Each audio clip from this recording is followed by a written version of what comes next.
The Selfish Path to Romance. Download Chapter 1 for free at drkenner.com and at amazon.com.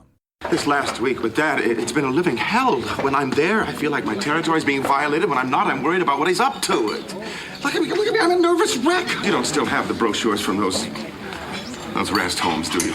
But you really think that's necessary? I'm afraid I do. I don't have my life anymore. You don't suppose there's a chance that you and Maris could... Dear God, no.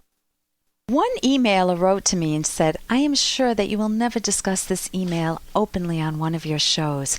She was walking through her living room, picking up my show, listening to it, and she heard me say something. Now, you can't take it out of context, but she heard me say something that she thought said, dump your elderly parents. You know, you've got to have a life, and if they have aches and pains, then put them in a nursing home. Get rid of them. Enjoy your life.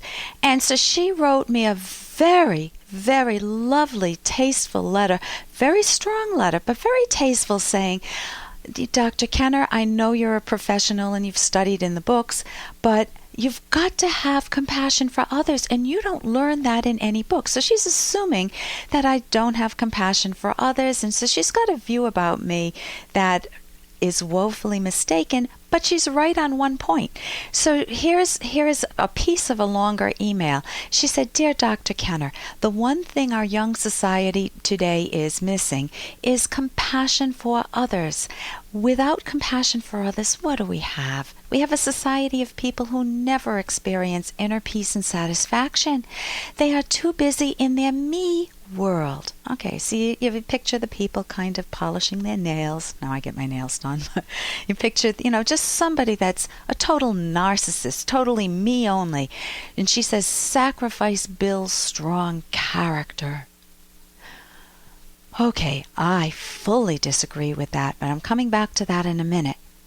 Think about what you think. Does your sacrifice in life build strong character or strong resentment and bitterness and envy? Next, she says, I am 63 years old. My dad is 90 and has Alzheimer's, so that's a tragic situation. And I am his caretaker. It's a tough job, and the sacrifices are endless. But at least he has the love of family and is not stuck in a nursing home where he would only exist. So let's take a closer look at that for a moment. The sacrifices are endless. You wake up in the morning, you have to feed him, you have to bathe your own dad, you have to deal with the fact that he's lost his mind. He's no longer your dad anymore. He doesn't recognize you at times, but maybe, well, if he's 90, I'm guessing it's advanced Alzheimer's, he doesn't know who you are. So he's a shell of the man he used to be. His mind is gone. It's got a lot of plaques. He's got a lot of the plaques on the brains. The brain has the Alzheimer plaques. And so it's not really your dad anymore, but you feel like a good person. The sacrifices are endless. So think of the visuals of what it's like to live for maybe 10 years, 15 years with this family member if the Alzheimer's has been a very slow process. Now, you're 63 years old. That's a chunk of your life. And she says, then she continues in her email, and thank God we did not think of ourselves first in this situation. I was taught by my mother and father, whose education was 6th grade, that the best gift you can give another person is the gift of yourself. And guilt has nothing to do with it. It's called compassion, something that could never be taught by a textbook. I just hope and pray that someday your family is loving and compassionate and does not just put you, that's me, Dr. Kenner, somewhere among strangers to satisfy their own needs. That would be terrible. Thank you for listening, Mary. So, Mary, I want to take two of those points. There are many points that I could talk about, and I've already started to. Point 1, sacrifice builds strong character. Think of people who've said, I never do anything for myself, I've just done for my husband, I just do for my kids, I just do for my relatives, I just do for the church, I just do for the temple, I just do for the community, I just do for the nation, I just do for the environment. Think of what that does when you abandon yourself. Would you want a very young child who says, oh, Mommy, I want to go to the playground. I want to take tap dancing or ballet. I want to take tennis, Mommy. Think of saying, no, you need to sacrifice your values. None of us the healthy ones of us would want to do that to our kids. We want to see them pursuing their values. Well, I think the kid in you never grows up. I would love to see you continue to pursue your values. Now, there are tragic situations. For example, if we have a handicapped kid where we can't just toss the kid out and move on, where we have an obligation, a responsibility, but I would hope that it would motivate us to become more successful. There's a very famous opera singer who had a handicapped child, and what she did was she became so passionate about her career, and it earned her a lot of money, so it gave her some respite from the child, and then she was still able to have her caretaking responsibilities and have a life for herself. Now, not everybody is that skilled or that ambitious, but that alternative is open to you.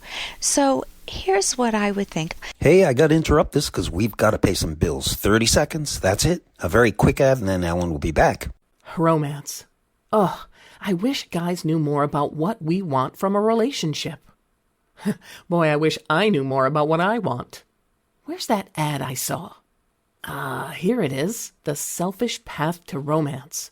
A serious romance guidebook. Download Chapter 1 for free at selfishromance.com and buy it at amazon.com. The Selfish Path to Romance. That is interesting. Now, not everybody is that skilled or that ambitious, but that alternative is open to you. So here's what I would think. I imagine myself being your dad, the Alzheimer's patient, but with one additional feature, that I'm aware that you're doing this for me. I would be horrified. And let's say it's not you, but my 2 kids. My husband and I have already taken out long-term health insurance so that my kids can afford a nursing home for us. I have so much compassion for my kids that I don't want to see them unnecessarily torture themselves by cleaning my diapers, depends, by cleaning up after me, by having to get in the shower and shower their own mother day in and day out, and feed me when food is drooling down my face. People are trained for that, and they pay for that. And yes, the nursing home will not be as nice as home, but it may even be better, because family members burn out just like everybody, and they may feel resentment, and they may take it out on me. That happens all the time. I see it in therapy with caretakers coming in saying, I'm burnt out, I'm yelling at my parents, or I just can't stand it anymore. Alzheimer's is very difficult. It's harder on the caretaker than the Alzheimer's patient in many ways. They're losing their mind. They're not the same individual. So even if you had the best parent, I think you need respite, and I don't value self-sacrifice.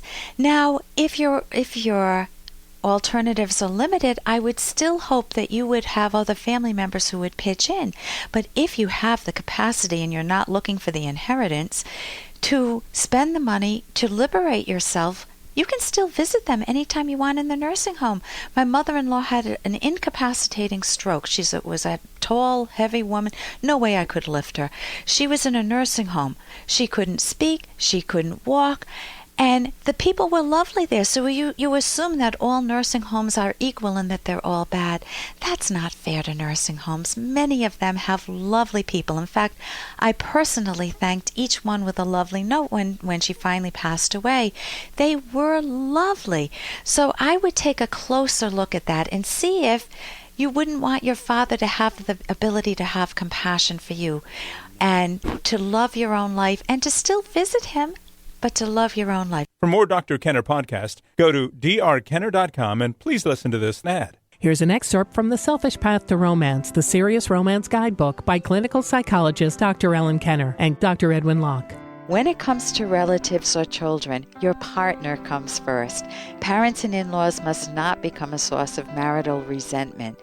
If one's partner's parent constantly belittles the other partner or intrudes into the relationship, physically or emotionally, it's important to address the situation by speaking up, partner to partner and then partner to parent. Respectful boundaries must be set between partners and their parents. Suppose, as the husband in this situation, your mother is critical or mean to your wife. If so, it is your job to protect her. And the same goes with children. Never allow them to monopolize your attention at the expense of your partner. You can download Chapter 1 for free by going to drkenner.com, and you can buy the book at amazon.com.